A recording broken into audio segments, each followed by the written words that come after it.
2024 June మాసంలో ద్వాదశ రాశి వాళ్ళ మాస ఫలితాల భాగంలో మిథున రాశి వాళ్ళకి ఈ ఒక మాసం ఎలా ఉందో తెలుసుకుందాం.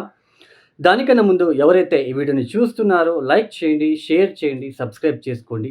మరియు ఈ ఒక మాసంలో గ్రహ సంచారం ఎలా ఉందో తెలుసుకునే ప్రయత్నం చేద్దాం.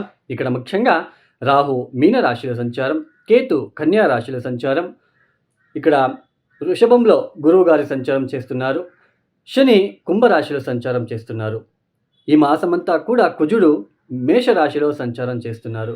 సూర్యుడు జూన్ 15వ తేదీ వరకు వృషభంలో సంచారం, తదుపరి మిథున రాశిలో సంచారం చేస్తున్నారు. బుధ శుక్రులు ఇద్దరు కూడా వృషభ మిథున రాశిలో సంచారాన్ని చేస్తున్నారు. ఈ ఒక గ్రహ సంచార రీత్యా మిథున రాశి వాళ్ళకి ఈ ఒక మాసంలో ముఖ్యంగా వీళ్ళకి కుజుడు చాలా బలిష్టంగా ఉన్నాడు. చాలా అద్భుతమైన ఫలితాలు ఇవ్వబోతున్నాడు కుజుడు. బుధ శుక్రులు కూడా చాలా అత్యధిక శుభ ఫలితాలని ఇవ్వబోతున్నారు. తర్వాత మనకి ఇక్కడ అంటే కుజ, బుధ, శుక్రులు ఈ 3 గ్రహాలు మనకి సంపూర్ణమైన శుభ ఫలితాలని అందిస్తున్నారు.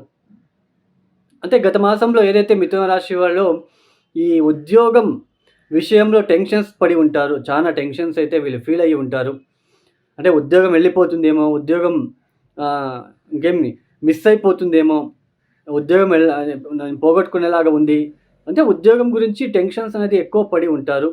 తర్వాత ఇంటికి సంబంధించిన విషయంలో చాలా టెన్షన్స్ పడి ఉంటారు. అంటే గృహంలో ఏదైనా చిన్న చిన్న ఒత్తిడులు కావచ్చు, ఇబ్బందులు కావచ్చు, మానసిక పరమైన ఇబ్బందులు కావచ్చు, ఒత్తిడులు కావచ్చు, ఇలాంటివన్నీ మీరు చాలా మీరు ఫేస్ చేసి ఉంటారు మే మాసంలో. అయితే ఈ ఒక జూన్ 1వ తేదీ నుంచి కుజుడు అంటే దాదాపు మే మాసం అంతా కూడా కుజుడు రాహువు కలిసి మీనరాశిలో సంచారం చేశారు మే మాసంలో. తర్వాత ముఖ్యంగా మనకి ఇక్కడ సంతానం విషయంలో అభివృద్ధి, మంచి వార్తలు వినడం లాంటిది, దూర ప్రయాణాలు చేయడం లాంటివి, తీర్థక్షేత్రాల దర్శనాలు చేసుకోవడం లాంటివి, మంచి భోజనాలు చేసుకోవడం లాంటిది, మంచి ఆలోచనలతో పాటు మంచి పనులను చేసుకుంటూ మీరు ముందుకు సాగడానికి ఈ ఒక మాసం చాలా అద్భుతంగా ఉండబోతున్నది అని చెప్పుకోవచ్చు. అయితే ప్రేక్షకులకు ఇక్కడ ఒక చిన్న విజ్ఞప్తి అండి. ఎప్పుడైనా సరే మనము గోచారంలో మనకి గ్రహాలు ఇప్పుడు ఫర్ ఎగ్జాంపుల్ మీకు గురువు వ్యయస్థానంలో వృషభ రాశిలో సంచారం చేస్తున్నారు. అక్కడ గురువు గారు మీ జాతకంలో ఎన్ని అష్టక వర్గ బిందువులు ఇచ్చారో చూసుకోండి. సపోజ్ 0, 1, 2 ఇలా ఇచ్చి ఉంటే చాలా ఇబ్బంది పెడతాడు.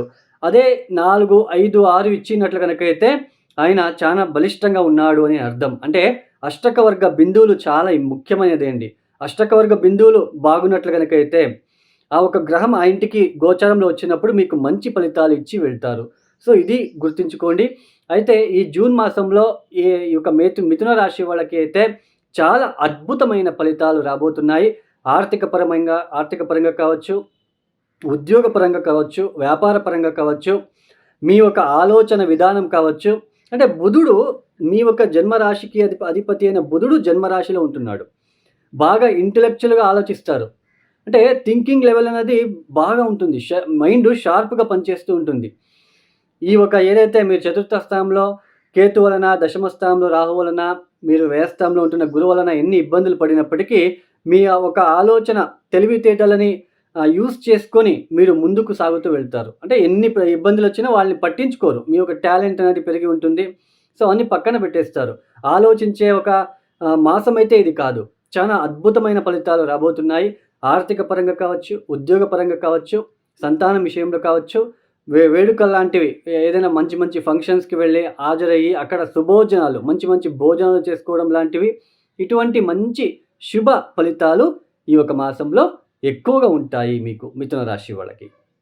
ఈ యొక్క మిథున రాశి వాళ్ళు చూడండి, చతుర్థ స్థానంలో ఉంటున్న కేతువుకి, దశమ స్థానంలో ఉంటున్న రాహువుకి మీరు కూల్ చేసుకున్నట్లు కనుకైతే, అంటే శాంతి చేసుకున్నట్లు కనుకైతే ఏం చేయాలి? చతుర్థ స్థానంలో ఉంటున్న కేతు మనకి డిస్టర్బ్ చేయకుండా ఉండాలి అంటే ఉలువలని నానపెట్టి బెల్లంతో కలిపి మంగళవారం పూట ఎద్దులకి తినిపించండి.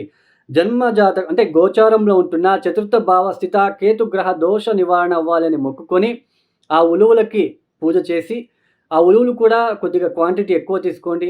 ఒక కేజీ లాంటివి తీసుకోండి. కేజీ తీసుకొని బెల్లంతో కలిపి వాటికి కూడా పూజ చేసి కేతుగ్రహ దోష నివారణ అవ్వాలి, కేతు శాంతించాలని మొక్కుకొని ఎద్దులకి తినిపించండి. ఎందుకంటే కేతు కుజవత్ అంటే కుజుడు ఎలా ఉంటాడో కేతువు కూడా అలాగే ప్రవర్తన చేస్తాడు. కుజుడు అంటే పురుష గ్రహం. సో, పురుష గ్రహం అయినందువలన మనము ఎద్దులకే తినిపించాలండి. సో, ఎద్దులకి తినిపించడము, ఇట్లా ప్రతి మంగళవారం చేసుకోవడము, విఘ్నేశ్వరుడికి యథాశక్తి అభిషేకం లాంటివి మీకు ఏ ఒక జలాభిషేకం అయినా పర్లేదు.